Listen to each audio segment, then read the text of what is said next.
Welcome back to the story of 1984. Today, we step deeper into Winston and Julia's forbidden world, a place of whispered plans, scattered rendezvous, and quiet rebellion. In a regime where even love is a crime, how do two souls find room to feel alive?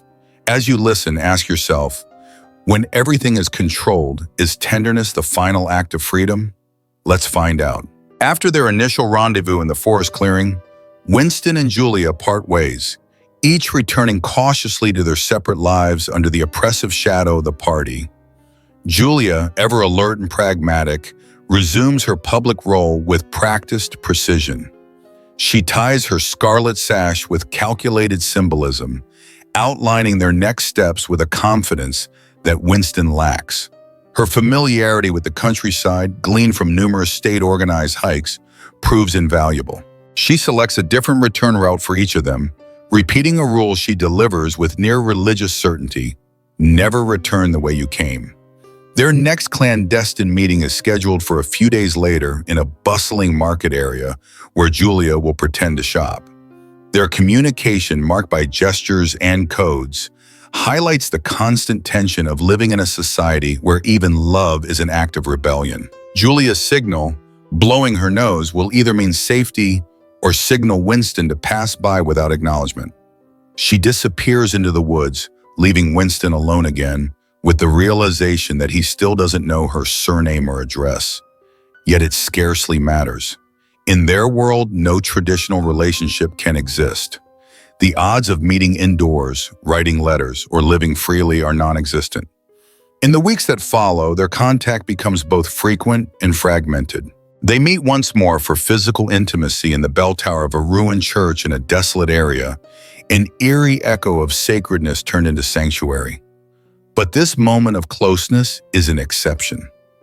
Most evenings they walk the crowded city streets in silence, or engage in a disjointed, flickering dialogue, stopping and resuming abruptly, depending on the presence of telescreens or party uniforms. Julia calls it talking by installments, a grim adaptation to their reality. Sometimes they must forego acknowledgement entirely, their secrecy demanded by patrols or helicopters overhead. Their time together is constrained not only by danger but by work. Julia, despite her anti-party sentiments, participates zealously in public duties. She distributes leaflets, attends lectures, raises funds, all a part of her camouflage. She lives by a strategy, obeys small rules to break the big ones. She even persuades Winston to join voluntary munitions work, further embedding themselves in party expectations while carving out space for rebellion. One blazing afternoon in the church tower, they finally manage to speak at length. Amid the dusty chamber filled with the stench of pigeon dung, Julia reveals herself. At 26, she lives in a women's hostel and works on the novel writing machines in the fiction department, a job she enjoys more for its mechanical nature than for its literary merit. Books, she claims, are just commodities, no different than jam or shoelaces. Julia confesses to having little memory of life before the revolution and no real interest in history or ideology. Her past is marked by mechanical obedience to state institutions, school, youth movements, the Anti-Sex League, and by a personal history of discreet rebellion. She once worked in PornoSec, a sub-department responsible for manufacturing cheap pornography for the proles. Her matter-of-fact attitude about this work underscores the party's moral contradictions. Men are excluded from PornoSec due to their supposedly uncontrollable desires. Only women, presumed pure, can handle the filth. Julia scoffs at the notion. Her early sexual experiences were both exploitative and practical, involving party members and motivated by desire and survival.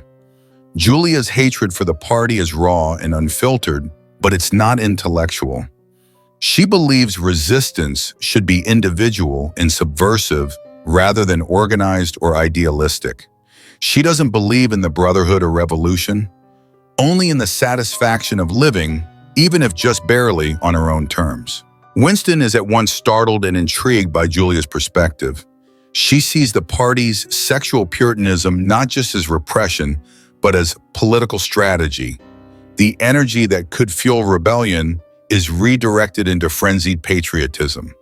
Deprived of intimacy and pleasure, citizens channel their frustration into hatred and loyalty. Julia's insight, all this waving of flags is just sex gone sour, captures the party's perverse manipulation of natural instincts. The party suppresses joy not only because it threatens control, but because happiness is incompatible with blind obedience. Winston reflects on the party's attack on the family as well. While the institution is preserved externally, it is subverted from within. Children are trained to spy on parents, converting homes into extensions of the thought police. Even love between parent and child is weaponized. Memories of Catherine, Winston's estranged wife, resurface, particularly an afternoon when they stood at the edge of a chalk quarry. He recalls thinking that he could have pushed her over, that it might have solved everything. Julia, unflinching, says she would have done it, but Winston admits that even now the thought is only half formed. Perhaps it would have changed nothing. Still, he regrets his inaction, not because it would have changed his fate, but because, in a doomed world, action feels preferable to passivity. Their dialogue returns again and again to mortality and defeat. Winston sees himself already dead, a consequence of his rebellion. Julia disagrees. Life, even fleeting, is worth clinging to. Her vitality is infectious. She teases him, embraces him, urges him to feel the reality of the moment, the warmth of her body, the solidity of flesh, the tangible joy of being alive. For her, resistance lies not only in opposing the party, but in asserting pleasure, identity, and presence.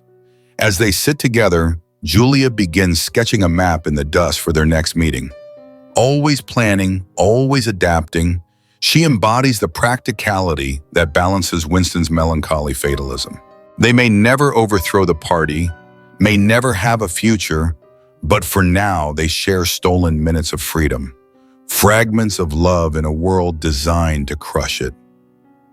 What remained unspoken in their fragmented meetings was perhaps the most profound part of their connection.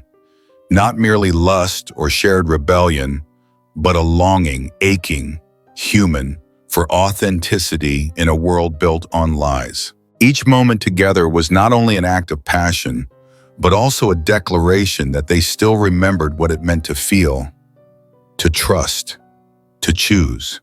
Though Julia lived in a permanent posture of defiance, Winston began to sense how deeply her rebellion was shaped by habit, not ideology. She had no hope for collective change, only for momentary pleasures wrested from the system that sought to extinguish them. And yet, in those stolen moments in ruined towers or between crowds in the market, they forged a kind of sanctuary that the party could not fully penetrate.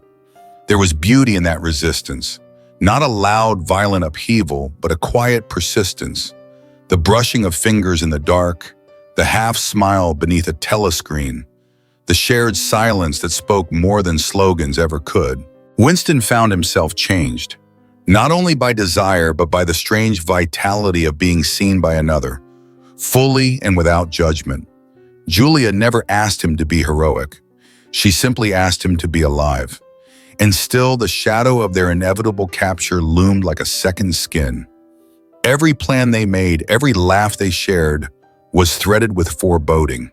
They were fugitives not from justice, but from uniformity, prisoners of time in a regime that devoured memory and banned tenderness. They clung to one another like people afloat on a sea of ash, sustained not by hope, but by the refusal to drown. Their love, such as it was, did not promise eternity, but it proved something else, that even in a world where the past was rewritten and the present policed and the future erased, two souls could still reach across the void and say, "I am here, I see you." And that in itself was a revolution. In the muted tension of a world governed by fear, two people found one another, Not through grand declarations or loud rebellion, but through the quiet, deliberate act of noticing. Winston and Julia's connection did not flourish in safety. It bloomed through caution, cleverness, and fleeting glances in a city that punished even the hint of warmth. Their love was not a fairy tale. It was survival dressed in secrecy, affection woven through silence. And yet, in its very fragility, it revealed truths that pierced deeper than any ideology. Julia's words, "We can come here once again, but not for another month or two, of course," were not just logistical instructions. They were the language of someone who knew how to navigate the cracks in a crumbling world. Her brisk, practical demeanor after waking, the way she knotted the scarlet sash around her waist, and her seamless command over their escape plan all painted the portrait of a woman who had long understood the importance of adapting without losing herself. She wasn't simply living, she was calculating how to remain whole while pretending to be someone else. Winston, by contrast, moved through life with the heaviness of thought. Julia moved with instinct. Where he brooded, she planned. When she whispered, "Never go home the same way as you went out," she wasn't only talking about physical routes. It was a philosophy: stay unpredictable, stay invisible, and above all, stay alive. In their fragmented meetings, planned in crowded markets under the guise of searching for shoelaces or sewing thread, they became more than rebels. They became reminders that even under total surveillance, the human spirit, once awakened, seeks communion. Julia's covert signal, a nose blow if it was safe, silence if not, was almost laughably ordinary. And yet, within that simple act lay the essence of their rebellion: to reclaim something mundane and turn it into a vessel for trust. Their connection deepened not through sweeping romance, but through routine defiance. She flung herself into his arms one last time before vanishing into the woods. Even then, Winston didn't know her surname. It didn't matter. Names, addresses, those were remnants of a world that no longer existed. What they shared wasn't formalized by language. It was etched in risk, gesture, breath. As weeks passed, their physical contact became rarer. Their conversations truncated, scattered across days like puzzle pieces. They spoke in what Julia aptly called installments, fitting their truth into the fissures between telescreens and patrols. They never walked side by side, rarely made eye contact. But in those quiet exchanges, in the fragments that passed between them, they built a sanctuary. Their words flickered like the beam of a distant lighthouse, cut short, then resumed mid-sentence as though time hadn't passed. When a bomb dropped one night and plaster coated their faces, Winston believed Julia had died. For a split second, he held death in his hands, but then warmth returned, and with it, life. Even love in this world wore the dust of destruction. Still it breathed. Still it resisted. Julia's life was a masterclass in camouflage. Though her evenings were packed with state-approved activities, preparing hate week banners, distributing anti-sex league pamphlets, attending party lectures, these were the shields behind which she preserved her inner world. If you kept the small rules, you could break the big ones, she said. Her strategy was not noble in the traditional sense. It was deeply practical, fiercely intelligent, and born from the need to survive with dignity. One afternoon in a ruined church tower, they had hours to fill the spaces between their fractured moments. Julia spoke plainly, her truths tinged not with bitterness, but clarity. She had no illusions about history. Her memories began in the early 60s. She had been part of every youth organization, held every good position the party could offer a young woman. Yet she viewed all of it as background noise. Books were just a commodity, she told Winston, like jam or bootlaces. She didn't care for reading. What mattered to her was not theory, but touch, freedom, the right to feel. Julia's honesty extended to her own desires. She didn't romanticize rebellion. Her past was dotted with love affairs, not from recklessness, but because she saw no sense in self-denial. They, meaning the party, wanted to steal pleasure. She wanted it back. The line was that simple. Her hatred for the party was unfiltered, but not ideological. She didn't believe in movements, in brotherhoods, in future revolutions. What she believed in was now. Her version of freedom was lived moment by moment, one stolen kiss, one rule broken quietly. Unlike Winston, she saw no glory in suffering, no nobility in despair. She did not accept that defeat was inevitable. Even as she acknowledged they might be caught and killed, she held to the belief that somewhere in some forgotten corner, a free life could exist. All it took was cunning, courage, and luck. Their conversations often circled back to sex, not as titillation, but as philosophy. Julia understood intuitively what Winston was only beginning to grasp, that the party's obsession with chastity was not about morality, it was about control. When you make love, you're using up energy, she said, and afterwards you feel happy and don't give a damn for anything. They can't bear you to feel like that. Her insight was sharp and undeniable. The party's rituals, its parades and slogans, were substitutes for the joy it had banned. Sex gone sour became nationalism. Denied love became rage. Julia's explanation opened Winston's eyes to a deeper truth. Tyranny is not just a matter of laws and cameras. It is psychological. It distorts the deepest human needs, love, pleasure, family, and turns them into tools of oppression. Even children are used to spy on their parents. The family is no longer a refuge. It is a trap. In one recollection, Winston tells Julia about a moment early in his marriage, standing with Catherine at the edge of a cliff. They were alone. He could have pushed her. He didn't.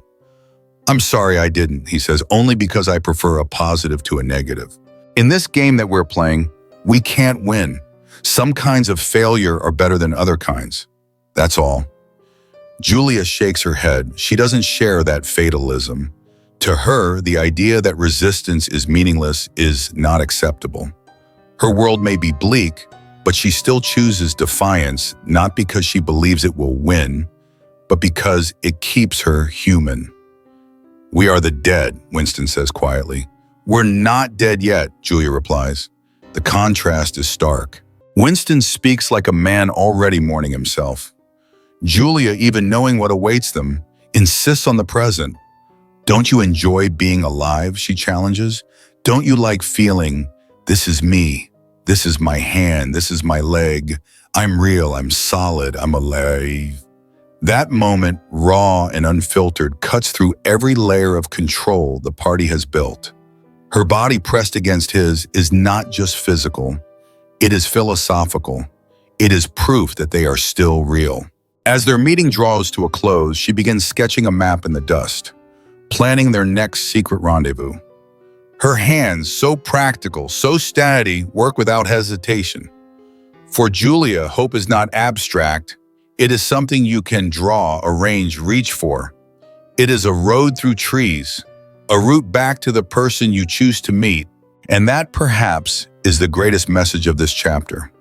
That even in a world of erasure where truth is mutable and love is a crime, two people can still choose one another. They can speak, even if only in fragments. They can love, even if only briefly. They can live, not because they have conquered fear, but because they refuse to let fear dictate everything. From their story, what remains?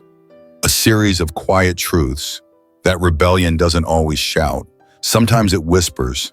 That love, even when buried in dust and dread, still warms the skin.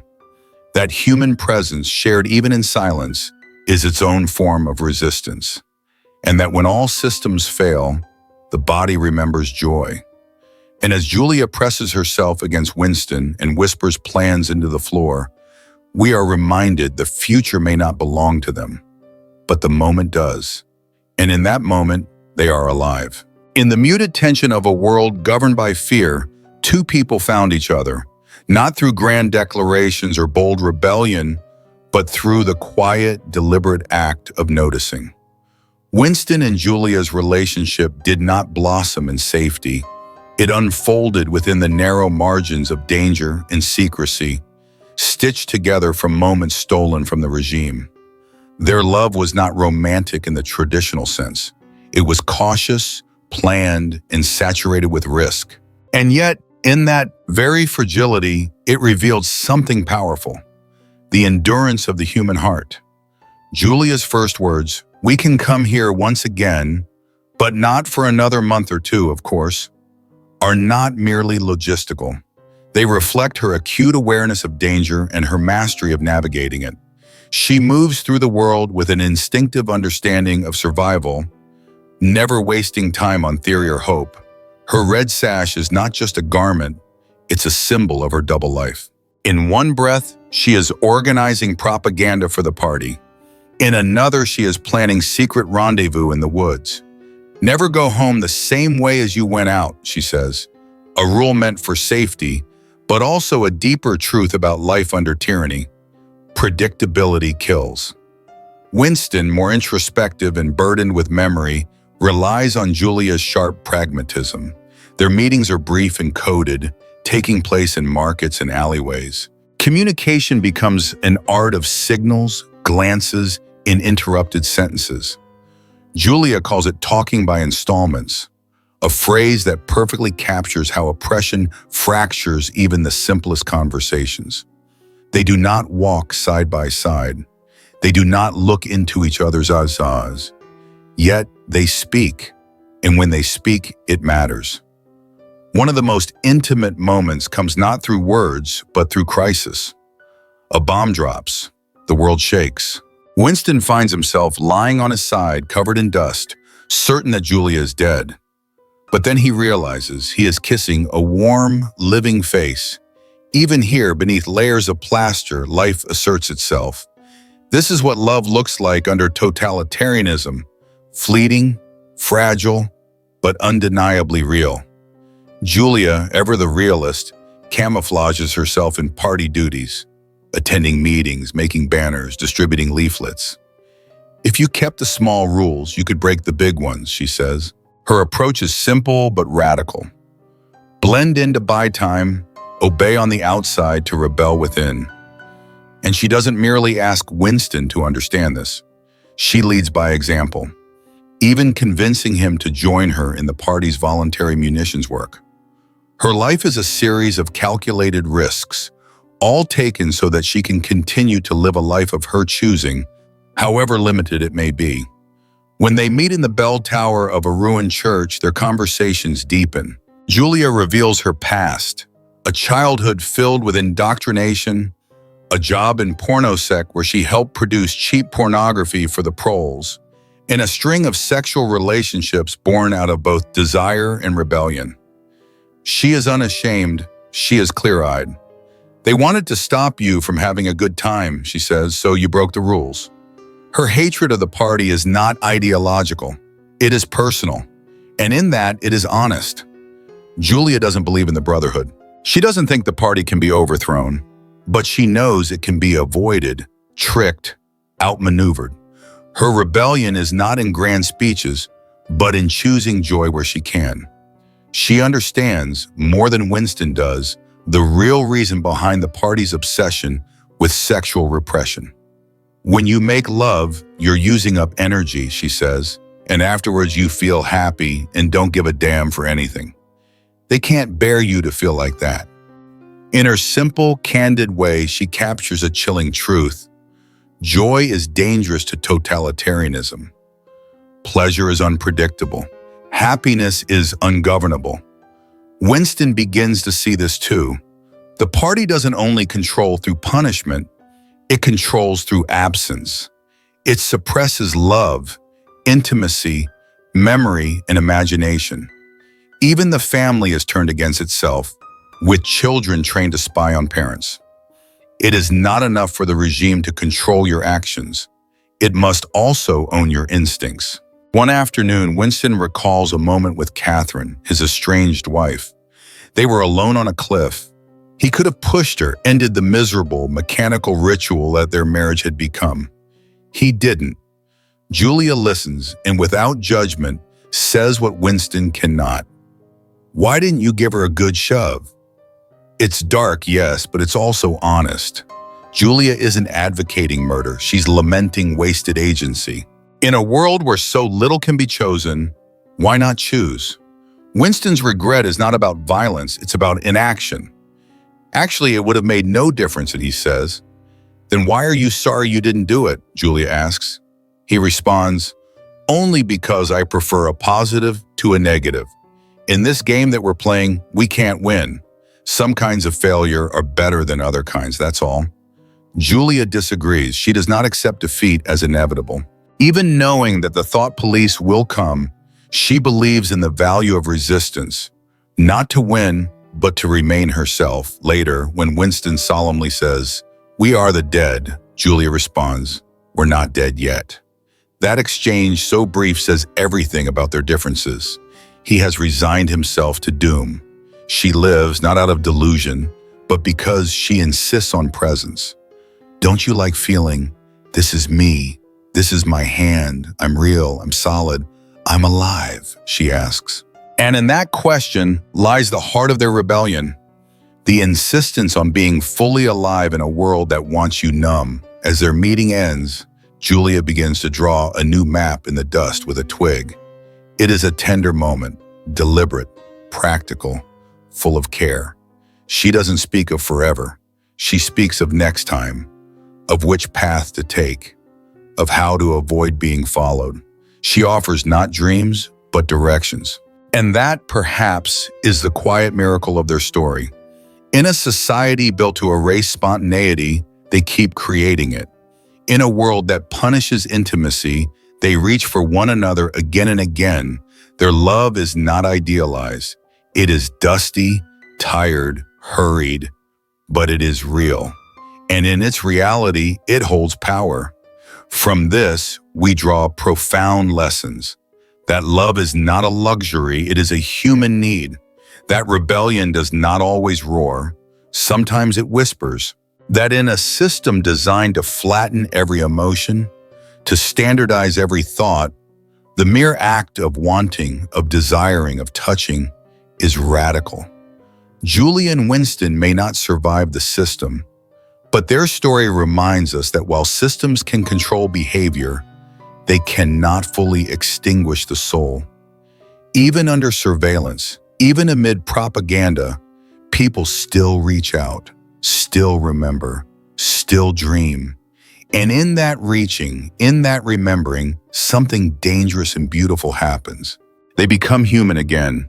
And that, perhaps more than any ideology, any slogan, any planned revolt, is what the party fears most. Because when people begin to feel again, truly feel, they begin to see, and once they see, they cannot unsee. Once they love, they cannot unlove. And once they remember who they are, they cannot be controlled.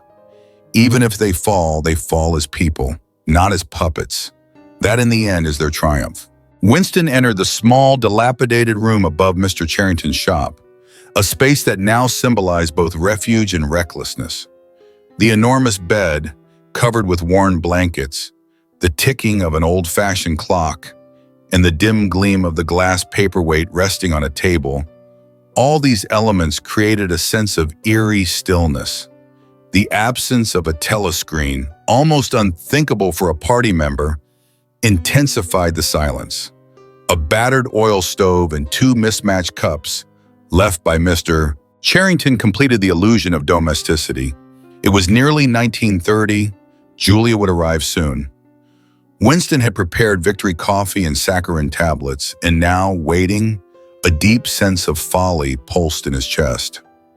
What they were doing wasn't just dangerous, it was suicidal. Yet the vision of the glass paperweight and the yearning for a private, intimate space had led him here. Mr. Charrington had asked no questions, speaking instead with polite vagueness about the value of privacy. He even informed Winston that there was a second, more discreet entryway to the house. The whole arrangement felt like a dream, and yet it was real, terrifyingly real. Below the window, a pro woman was hanging diapers and singing one of the cheap, sentimental songs generated by the party's versificator. Her powerful voice, the mundane rhythm of her chores, and the absence of surveillance created an atmosphere that seemed more genuine than anything Winston had known for years. The song, for all its manufactured sentimentality, stirred something in him. He watched her from behind the muslin curtain, half amused, half sorrowful. This moment, he knew, could not last. The idea to rent the room had emerged after several frustrating weeks of failing to arrange a proper meeting. 8-week preparations had increased work hours, making it almost impossible for Winston and Julia to coordinate time off. When she finally canceled a planned trip to the countryside, due to the usual reason, Winston had at first felt irrationally betrayed. But when their hands touched in the crowd, the physical connection reminded him of a deeper bond, not of lust, but of longing. He found himself wishing they were an ordinary married couple, navigating daily trivialities instead of sneaking around like fugitives. That yearning solidified his decision to secure the room. He had expected Julia to hesitate, but she had agreed almost too readily, as if surrendering to fate. Both knew it was madness, a deliberate step toward capture, and yet they had taken it. Winston sat on the edge of the bed, imagining the cellars of the Ministry of Love. That future, he believed, awaited them with mathematical certainty. Still knowing what lay ahead only made this moment more precious. Julia arrived with a brown canvas tool bag, not for repairs but packed with contraband. She was brisk, almost giddy, pulling out real sugar, proper white bread, a tin of real milk, and a pot of jam. Most impressive was the rich aroma of genuine inter-party coffee. Winston, astonished, asked how she had obtained such luxuries. Julia explained with a shrug, it was all stolen from the inter-party by workers, servants, anyone with access and nerve. Then she asked him to turn his back for 3 minutes. He obeyed, staring again at the woman singing below. The old song filled the air, sentimental yet oddly haunting. He thought of how the party discouraged any spontaneous singing, and how this woman pegging diapers in the courtyard seemed strangely free in her mechanical, endless labor. When Julia told him to turn around, Winston was stunned. She had applied makeup, rouged cheeks, painted lips, powdered skin. She had become, for a moment, not a comrade, but a woman. It was clumsily done, but beautiful to him nonetheless. In this room, I'm going to be a woman, not a party comrade, she declared. The simple yearning behind her words was more radical than any political statement. They undressed fully for the first time, and Winston allowed Julia to see his aging, scarred body. The physical vulnerabilities, once a source of shame, now seemed irrelevant. The bed, a rare double, evoked memories from his childhood. To Julia, it was a novelty. They lay together, not out of obligation or duty, but for comfort and connection. Sleep came naturally, like an unspoken promise that for now they were safe. When Winston awoke, Julia was still asleep beside him. Her makeup had transferred to his face in the bolster, yet she looked beautiful. The sun was setting, casting golden light across the room. Outside, the voices of playing children reached them faintly. For a moment, Winston wondered if such peaceful scenes had ever been normal. Was there truly a time when a man and a woman could lie together like this, naked and unafraid? Julia stirred and commented on the boiling water. They spoke casually about their curfews and hostile rules, but the illusion of normalcy was shattered by a sudden interruption. Julia spotted a rat. She hurled a shoe at it, her reaction surprisingly fierce. Winston, by contrast, turned pale. Rats terrified him more than anything else. The fear hit him like a memory, linked to a recurring nightmare he couldn't quite explain. Julia comforted him, promising to block the rat hole. He felt ashamed, but the moment passed. She got up, dressed, and made coffee. The scent filled the room, rich and luxurious. It overwhelmed them with pleasure. The taste, enhanced by real sugar, was almost too much to bear. They closed the window, afraid that the aroma might attract attention. As Julia roamed the room, examining furniture and commenting on how to repair things, Winston observed her with quiet admiration. She found humor in the absurd 12-hour clock. When she picked up the glass paperweight, Winston took it from her, once again mesmerized by its beauty. "It's a little chunk of history they've forgotten to alter," he said. "A message from 100 years ago." They spoke of the engravings on the wall. St. Clement's Church. Winston recited part of the old nursery rhyme Mr. Charrington had taught him. To his amazement, Julia finished the next lines. Her grandfather had taught them to her before he was vaporized.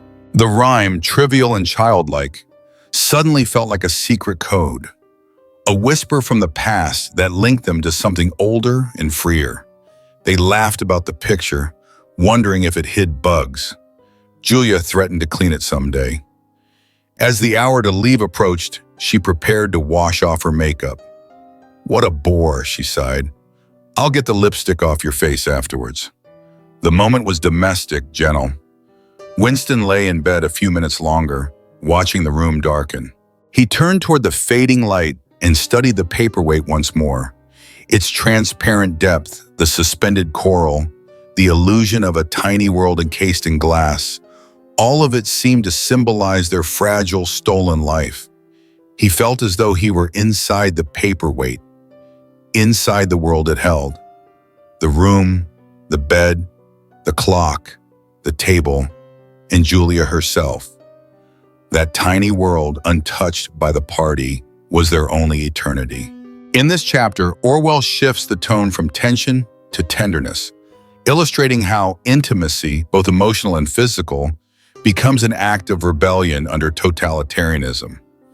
The room above Mr. Charrington's shop is more than a setting. It is a character in itself, representing not safety, but the illusion of it, not freedom, but a temporary breath of it. Every detail, from the stolen coffee to the prole woman's song, contributes to an atmosphere that is almost unbearably human. Winston and Julia are not lovers in a conventional story. They are survivors, clinging to stolen moments of realness in a world bent on reducing them to cogs. Their longing for normality, for shared meals, casual talks, silly arguments, and quiet afternoons is heartbreakingly subversive. They do not plan revolutions. They seek each other, and in seeking they remember. And yet, the reader cannot forget what Winston knows in his bones. This peace will not last. The ministry of love awaits. But for now, within the glass dome of the paperweight, they are together, fragile, fleeting, and achingly alive.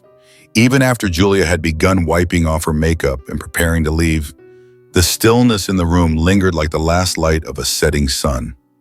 Winston remained on the bed, motionless, gazing once more into the heart of the glass paperweight. Its soft, watery clarity seemed to suspend not just the fragment of coral, but time itself. It was a symbol he couldn't quite explain, only feel. The more he stared, the more it resembled the life they had built within this hidden space, self-contained, untouched by the world outside, delicate and impossibly whole. For Winston, the paperweight held more than aesthetic beauty. It encapsulated a dream. Inside it, he imagined a tiny universe where the rules of the party no longer applied. There was no big brother watching, no telescreens, no slogans, just air and light and the gentle curve of glass.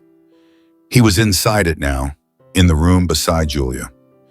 In that suspended world, their love had permanence. Their laughter echoed forever, and even the inevitability of capture felt distant, muffled by the weight of glass and memory. This fantasy was reinforced by the song still echoing faintly in his mind. The prole woman's voice floating upward as she worked, singing words she likely didn't even understand. Her song, composed by a machine, was designed to keep the masses passive, and yet, sung with heart and simplicity, it took on new meaning. There was something powerful in that image. A woman doing laundry, caring for her home, unaware that her existence might be the party's greatest threat.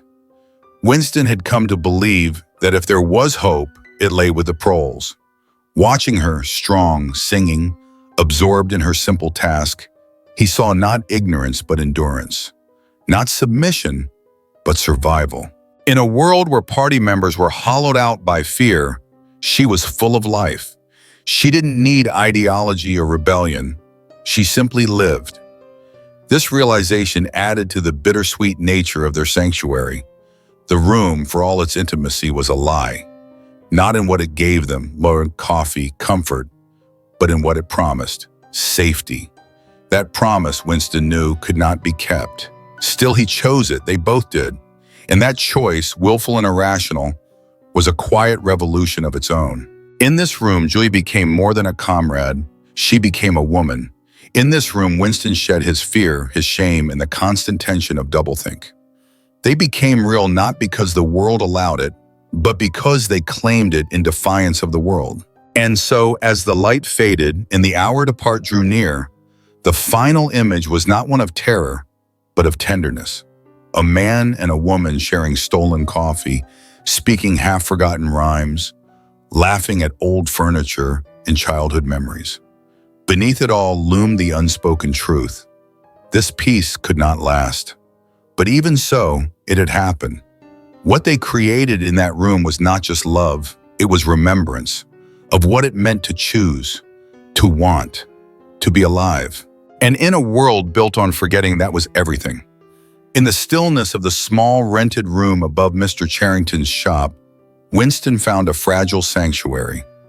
Everything in that room, its worn furniture, the peculiar 12-hour clock, the absence of a telescreen, whispered of another life, a forgotten rhythm untouched by the party. But most of all, it was the glass paperweight that drew his attention, resting quietly on the table. It gleamed like a symbol of suspended time, holding something delicate and eternal within its crystal dome. That image, simple as it seemed, had planted the seed of a decision in Winston's mind, to claim a space for love, for memory, for self. He arrived early, moving about the room with care. The way he prepared water to boil, unpacked Victory coffee, arranged the few items he had brought. These were not merely acts of preparation, but rituals of hope. And yet, behind each gesture, his heart echoed with fear. Folly, folly, suicidal folly, it repeated. He knew that what he and Julia were doing could not remain hidden forever. But the allure of this quiet, private corner of the world, where love could breathe freely, was too powerful to resist. Mr. Charrington had made no objection when Winston first suggested using the room. His manner, polite and vaguely distant, made him seem almost invisible, as though he faded slightly out of existence whenever he spoke. He talked about privacy as though it were a lost art. Everyone wanted a place where they could be alone occasionally, he had said, with a quiet wisdom that felt out of place in a world governed by uniformity and fear. For Winston, this space offered more than secrecy. It offered a sliver of human dignity. Outside the window, the day was still bright.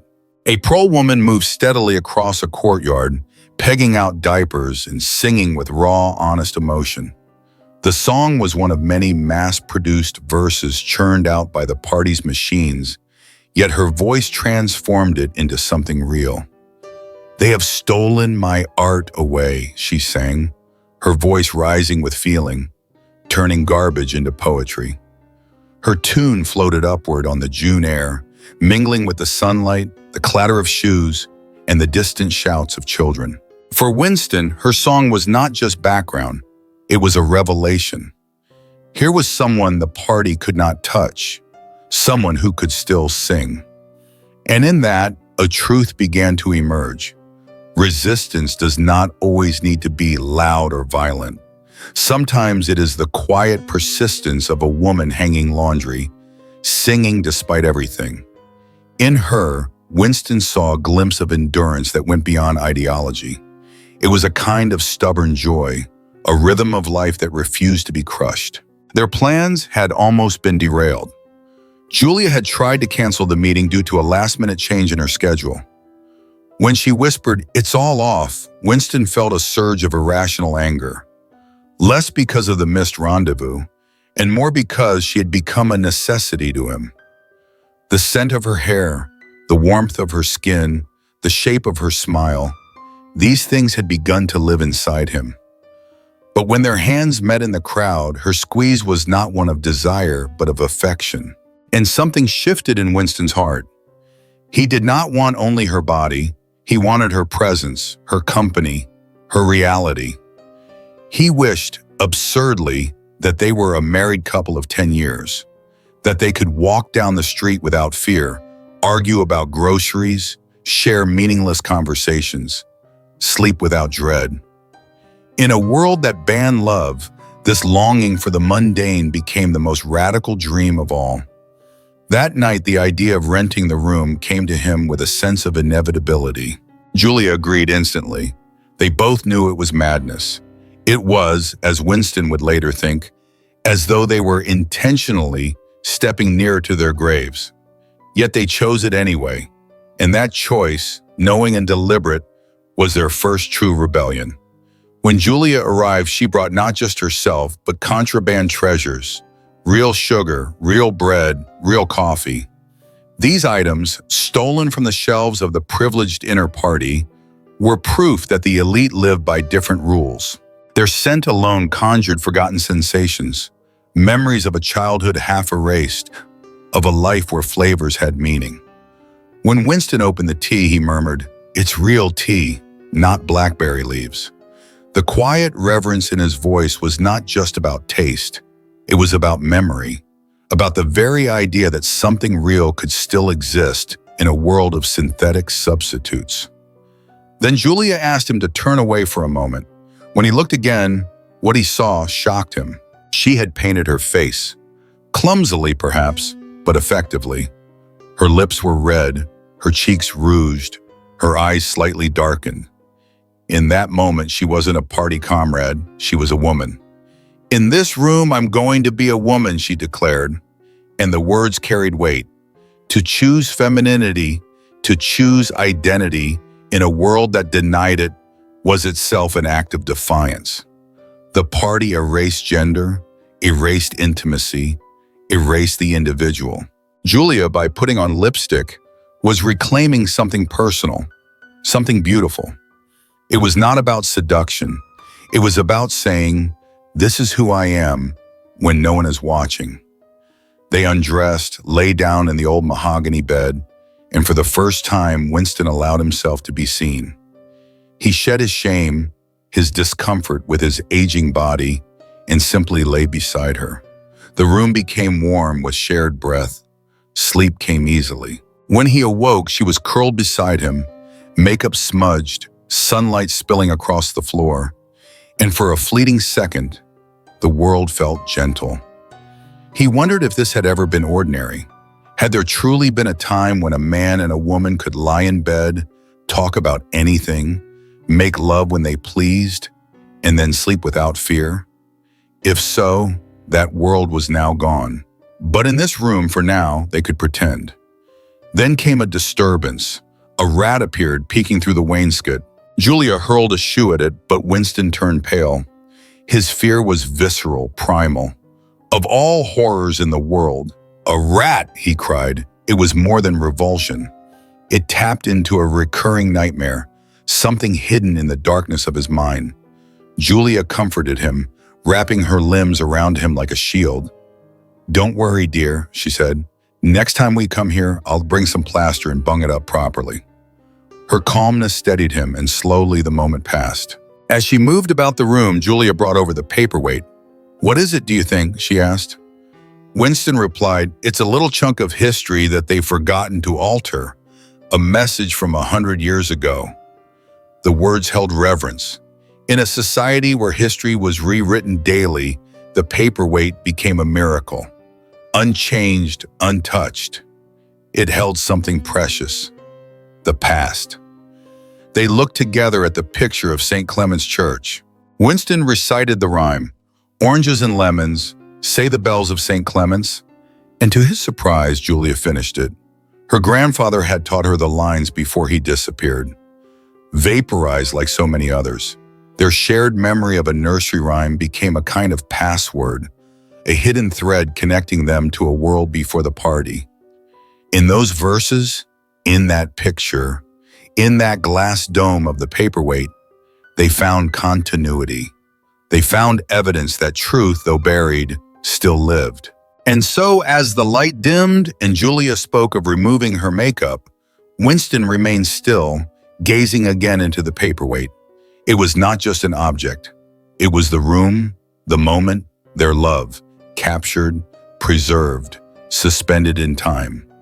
The paperweight was the room he was in, the narrator tells us, and the coral was Julia's life in his own, fixed in a sort of eternity at the heart of the crystal. In that fragile orb, they found what the party feared most: memory, love, freedom, identity, all coexisting in silence. And though they knew it couldn't last, though dread waited just beyond the edge of that glass, they had lived. They had chosen. And in a world built on forgetting, choosing to remember was everything. Reading this chapter through the lens of today, one begins to see that Orwell's warnings were not confined to a distant dystopia. Rather, they quietly echo through the world we now inhabit, where the pressures of performance, disconnection, and the subtle erosion of self continue in quieter, more insidious ways. Winston and Julia's fragile refuge above Mr. Charrington's shop becomes more than a hidden room. It becomes a mirror reflecting modern longings with surprising clarity. Mr. Charrington's simple musing, that privacy is a very valuable thing, takes on profound weight in an era where we are endlessly connected, yet rarely alone. The concept of having a space entirely one's own, a place where no eyes are watching, no algorithms are tracking, and no judgment follows, has become quietly radical. In our world, this might mean logging off for a while, not posting every moment, or simply sitting in silence with someone we trust. These small acts of disconnection are not escapism, but restoration. They allow us to remember what it feels like to belong to ourselves. Winston's longing for the ordinary, his desire not for revolution but for tenderness, reminds us that the deepest rebellions are often the simplest. He doesn't dream of overthrowing the party. He dreams of walking beside Julia without fear, of arguing about bread, of sleeping in peace. In a culture that prizes speed and spectacle, his dream is a soft resistance. It tells us that true connection lies not in grand moments, but in the mundane rituals of shared life. To listen deeply, to share honestly, to be fully present with someone we love. These are quiet, profound ways of reclaiming what it means to be human. Julia, too, teaches us something vital. When she paints her face and says, "In this room, I'm going to be a woman," she is not playing dress-up. She is asserting identity. In a system that erases the individual, she chooses to define herself. Today, many still face the pressure to conform, to fit neatly into expectations, to edit themselves for approval. But Julia's small act reminds us that identity, when chosen and expressed freely, becomes a declaration of life. Whether in how we speak, dress, love, or create, the freedom to be fully ourselves remains sacred. Winston's reverence for small, real things, tea that tastes like tea, sugar that is not saccharine, abandon, the scent of coffee from his childhood, touches something universally true. In a world of fast replacements and synthetic comforts, the desire for something genuine is timeless. And perhaps what matters most is not the object itself, but the memory it unlocks, a flavor, a smell, a song. These carry pieces of our past, anchoring us in a truth deeper than any system can rewrite. When Winston speaks of the glass paperweight as a message from 100 years ago, he is speaking for all of us who cling to the unaltered. In our time, truth can be difficult to locate, blurred by conflicting stories and endless updates. But memory, especially shared memory, can still serve as a compass. To remember is to resist forgetting. To hold on to what was real and to pass it on is to protect something sacred. Even Winston's vulnerability, his visceral fear of rats, offers an important reminder. In a world that often demands stoicism, he shows us that fear does not make us weak. When he trembles, when he closes his eyes to block it out, Julia does not mock at him. She wraps her arms around him, offering warmth instead of judgment. There is a quiet kind of courage in letting someone see our fear, and a rare kind of love in responding with gentleness. Emotional safety, it turns out, is not built on perfection, but on presence. It's not just about being strong, it's about being real with someone who stays. As they lie together in the fading light, talking about nursery rhymes and childhood fruits, their conversation is laced with innocence and loss. When Julia recites the rhyme Winston began, "Here comes a candle to light you to bed. Here comes a chopper to chop off your head," the final words are brutal, yet childlike. It is a haunting end to something once innocent, much like the world they live in, and yet their shared knowledge of the rhyme connects them across the ruins of time. It is a quiet testament to memory's endurance. Even in fragments, history lives, and in knowing it together, they belong to something bigger than themselves. The final image of Winston gazing into the paperweight, their world suspended in the heart of the crystal, leaves an impression not easily shaken. The paperweight was the room he was in, and the coral was Julia's life and his own, the text tells us, fixed in a sort of eternity at the heart of the crystal. It is a metaphor so simple, yet so profound. Their time together may be brief, their rebellion may be doomed, but within that fragile bubble, they have found something eternal. Choice, love, memory. And that may be the truest freedom of all. In our world today, filled with noise, with headlines that change by the hour, and expectations that shift by the minute, this chapter reminds us of what remains. The need to pause, the courage to feel, the healing power of slowness, of presence, of naming what matters. It teaches us that resistance does not always wear armor or raise fists. Sometimes it brews tea. Sometimes it remembers a rhyme. Sometimes it lies in bed, afraid of rats, and is held anyway. We may not face the same threats as Winston and Julia, but the pressures to forget ourselves, to harden, to rush past the real, these are still with us. And so we return to the quiet room above the antique shop. We listen to the song floating in from the courtyard. We taste the coffee. We trace the smooth edge of a paperweight, and we remember. Because even now, to feel fully, to speak truthfully, to love gently, is to rebel in the most human way.